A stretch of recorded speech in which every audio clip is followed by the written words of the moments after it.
Are you behind on your mortgage, or are you already facing a foreclosure and you're trying to figure out if you have any options to stop it and protect your home? Well, I know there can be a lot of stress involved, so I'm going to help you understand the different options to help prevent a foreclosure and more.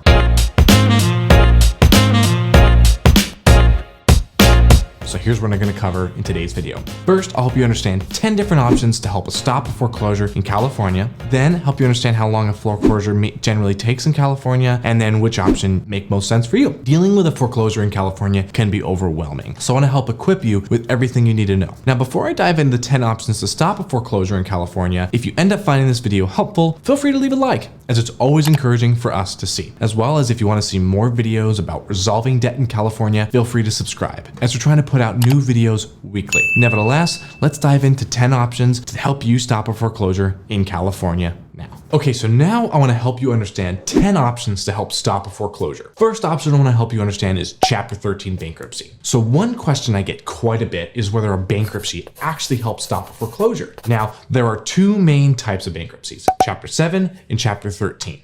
There are others, but these are the ones the most applicable to you. Now, a Chapter 7 is going to be between $1,000 to $2,000 generally to cost to file with an attorney, while a 13 is generally a payment plan over 3 years or 5 years. Now, if you're facing a foreclosure though, Chapter 13 is probably going to be that option to help you get caught back up on your mortgage and stop it from foreclosing. Now, sometimes folks are actually able to stop the foreclosure in a Chapter 13 and they get their mortgage arrears end up being discharged at the end of their plan. But for the most part, it's dependent on a few things like your income and your expenses. So we actually built a free Chapter 13 monthly plan to stop foreclosure calculator that'll help folks kind of estimate what their 13 would look like if they're actually trying to stop a foreclosure. And as we understand that everyone's situation is unique and that this all can be so complex to understand, the calculator will actually help you estimate the cost, the pros and cons, as well as you can see a breakdown of your payment plan to help you understand it in more detail. Now, with that said though, if you do have any questions after taking our calculator or after watching this video, you could always give me a call or text at 833-272-3631, and I'd be more than happy to go through your unique situation. Okay, so now I want to help you understand the second option, which is a loan modification. So if you're at a spot where you see yourself needing to fall behind soon due to some unexpected expenses or something else going on in your life, well, you could try to reach out to the lender directly and see if they're actually willing to consider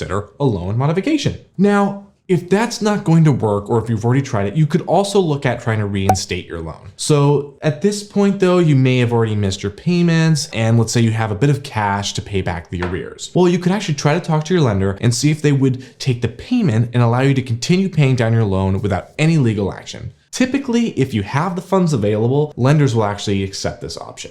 Okay, so next option, a repayment plan. So you could try to see if your lender would consider a repayment plan. Basically, a repayment plan allows you to slowly pay back the payments you missed while simultaneously continuing to make your normal mortgage payments. This allows you to slowly pay off any missed payments instead of having to pay it all up front. Though lenders may be more hesitant to do this, you can try and come up to an agreement on a monthly payment on top of your mortgage that they will accept. Next option, a forbearance agreement. So if you're in a tough spot due to maybe losing your job, getting sick, or unfortunately going through some sort of divorce or anything else that could impact your financial situation, you could look at a forbearance agreement. Generally, this would allow you to skip or lower your mortgage payments for a period of time. Basically, it's sort of a grace period to help you get through your current financial mountain. Most times you would bring up what's going on and they may be willing to work something out for a period of time. Generally, it is for a delegated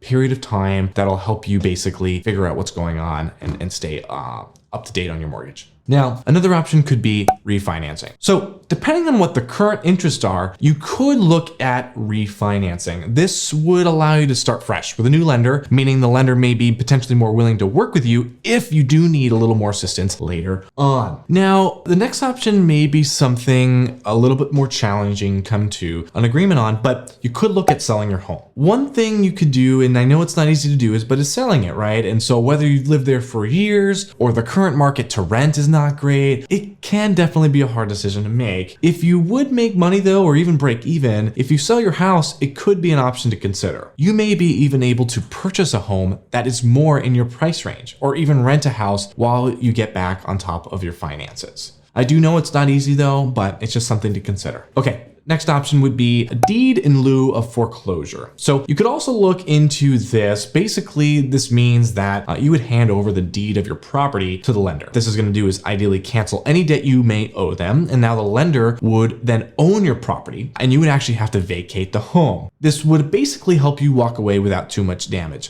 essentially. So another option here would looking at a short sale. So one thing you could consider is short selling your home, which is basically meaning you're selling your home for less than what you currently owe on the house. It basically, a lot of homes that go to auction aren't actually sold for their appraised price. And so some banks and lenders may actually agree to a short sale on your home. Another option here to look at would be looking at maybe free or low cost foreclosure help. What that looks like is that sometimes your state's government would actually prefer you to stay in your home. So there may be some sort of free resources that you could see that whether you can actually allow you to stay in your home. For this, you could look and see if there are any programs available to help provide free mortgage payment counseling or any kind of foreclosure mediation services. But that's kind of the last option I want to go through, and I want to help you understand, more logistical pieces now. So now we've kind of covered the 10 options to stop a foreclosure in California. I want to quickly address how long a foreclosure actually takes in California. Now, most times it can depend on when the lender starts the process. So let's first understand from a high level what the process looks like. So as you know, foreclosure is a legal process in which the lender, whoever you got your mortgage through, decides to cease